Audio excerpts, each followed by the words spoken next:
My dear friends, what if one of you gets stuck in such a destructive and dangerous island where no human has ever set foot?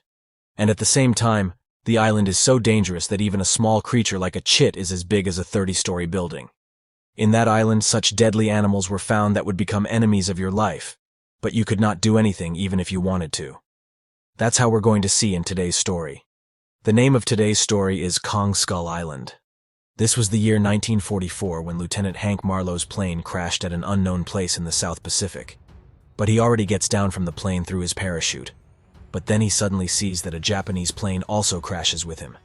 The name of the pilot of that Japanese aircraft was Gunpei Ikari, which he survives in the crash due to his parachute.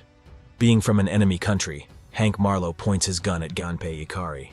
But unfortunately, bullets are missed.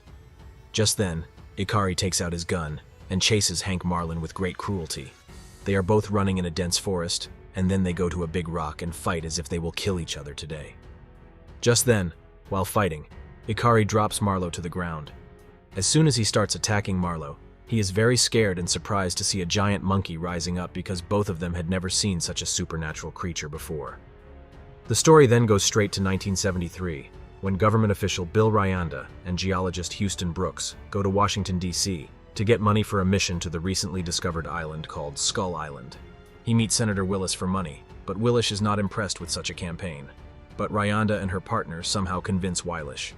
Before leaving for Ryanda, he tells Weilish that he will need military protection for this campaign. After this, Colonel Packard gets a call about this dangerous island expedition, and he also happily accepts it with the rest of his trusted companions. He didn't know what a big mistake he was making.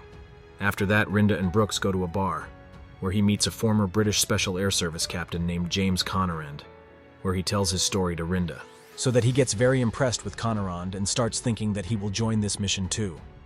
Later, Ryanda and Brooks narrate their plan to Connerand. After hearing their offer, he demands more money from them because he knows that this mission is not going to be easy, where there will be a threat of predators. Just then, Mason Weaver, an anti-war photographer, gets a call about the expedition to this haunted island and meets a team of scientists from the company Lancet, along with Captain Peckert and his colleagues.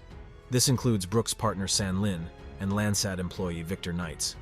But among these, Ortiz and Steve Weaver start having objections about this mission, because he feels that the army and all these people are planning something bad. But Brooks then tells them that he can find a precious treasure there, which will be very precious.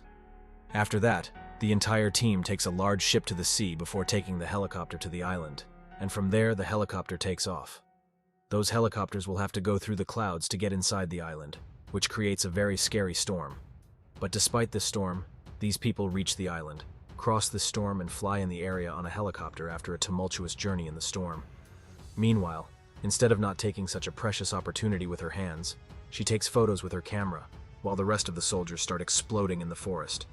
But then suddenly such an incident occurs, seeing which everyone is shocked to see it. Actually, a tree hits the glass in front of the helicopter, due to which the helicopter crashes down. But did it come on its own? And not at all. This tree was thrown by a giant monkey, whose size was as big as a 20-story building. Then the team sees that the monkey named Kong is taking a heavy toll on them, which drops many trees on the helicopter, due to which many helicopters crash and fall to the ground, from which the survivors are separated. Amid the flames burning in the remains of the helicopter, Colonel Packard looks at Kong, who looks back at him. Then after that, we see that their war stops. And then Packard points his gun at Ryanda at another secure place, because he wanted to know exactly why those people were brought here. Meanwhile, Ryanda admits that she already knew about the existence of Kong and demons like her. Then later, Colonel Packard prepares two teams out of all those people.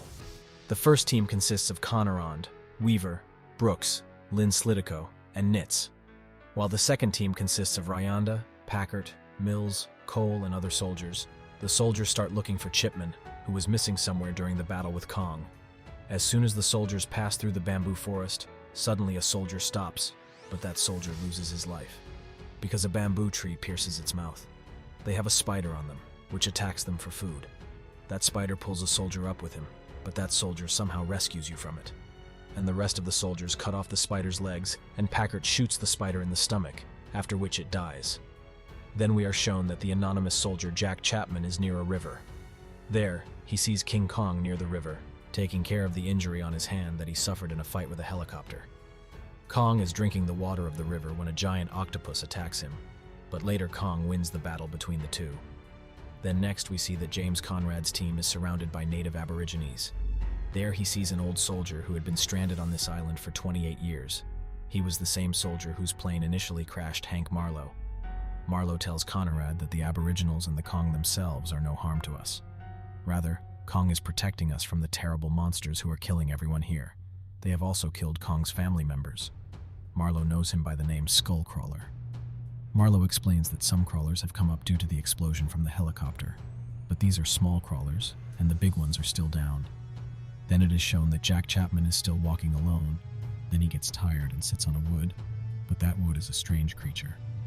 Jack Chapman shoots at him out of fear, but the creature runs away from there, seeing the new creature behind. That new creature is none other than the Skullcrawler, who suddenly attacks Jack Chapman and swallows him. Then on the way, we are shown that the Weaver sees a huge water body crashing and trapped under the helicopter. Later, she tries to lift the helicopter to rescue the buffalo, but still she could not get up. Then suddenly Kong comes there and he removes the helicopter from the top of the buffalo and stares at the Weaver, and then leaves. Then we are shown that Marlowe takes the team to the Forbidden Zone, where Kong's family and Skullcrawlers have a battlefield, where large skeletons are lying, which belong to Kong's family members who were eaten by Skullcrawlers. Then suddenly a Skullcrawlers come there who start attacking these people, due to which all the people go into hiding. James Conrad then sees that the crawlers did the vomiting, out of which a human skull and a tag came out that belonged to Chipman. Meanwhile, Packard and his companions come there, and then after some conversation, they are leaving when Bill Randa is taking a picture with the camera, but then a Skullcrawler eats Randa. Its crawlers and some fierce carnivorous birds attack them. Just then, Marlowe comes out with a sword that belongs to Ikri, with which he kills many birds. A person kills one by throwing a lighter into a hole, from which smoke comes out. Then the fire ignites and burns the Skullcrawlers. After the battle is over, Conrad tells Packard about Chipman's demise, because Packard was still looking for him. But Packard still wants to continue the search because he now needs Chipman's ammunition, which can be used to kill Kong. Later, Packard also gets ammunition.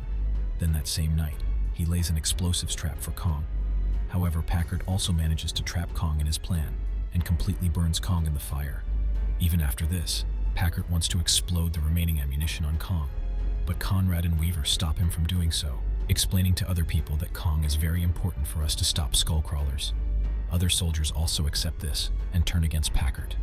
Meanwhile, the biggest Skullcrawlers come out of the ground, due to which all the people run away from there.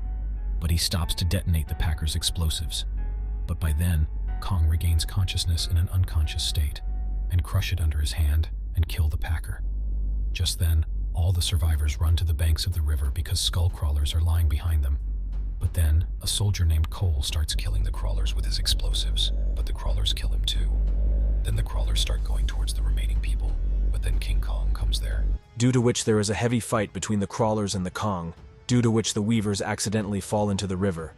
Then later we see that later Kong comes out of the jaws of the crawlers and kills him.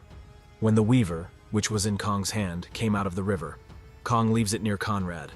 Later the survivors leave on a boat, but then come there to pick them up with 3 helicopters.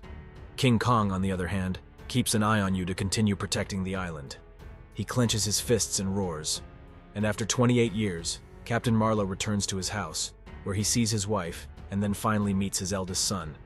And then finally we see that Conrad and Weaver are kept in the interrogation room by Monarch. Entering the room, there are Brooks and Lynn who tell them both, Kong was never the only monster, and this world did not always belong to mankind. Then after this, the movie ends.